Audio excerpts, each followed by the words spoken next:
दैनिक पुढारी वृत्तपत्राच्या 86व्या वर्धापन दिनानिमित्त ठाणे येथील डॉक्टर काशीनाथ घाणेकर नाट्यगृहात आयोजित कार्यक्रमात आपल्या उद्योगशीलतेसाठी आणि समाजकार्यासाठी ओळखले जाणारे अंबरनाथचे युवा उद्योजक विश्वजित गुलाबराव करंजुले पाटील यांचा महामुंबई आयकॉन या सन्मानाने गौरव करण्यात आला।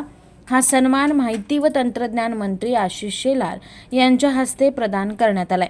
यावेळी कल्याण जिल्हा सरचिटणीस अभिजित करंजुले पाटील यांचा सुद्धा सत्कार करण्यात आला।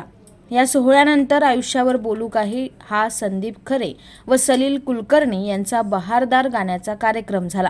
यावेळी प्रमुख पाहुणे म्हणून मंत्री आशिष शेलार, ठाण्याचे खासदार नरेश म्हस्के, संजय केळकर, ठाण्याचे जिल्हाधिकारी अशोक शिनगारे, मुख्य कार्यकारी अधिकारी रोहन घुगे, आनंद परांजपे, भाजपचे ठाणे जिल्हाध्यक्ष संजय वाघुले, दैनिक पुढारी मुंबईचे कार्यकारी संपादक विवेक गिरीधारी, निवासी संपादक शशिकांत सावंत, मार्केटिंग हेड अमित तळेकर आदी उपस्थित होते।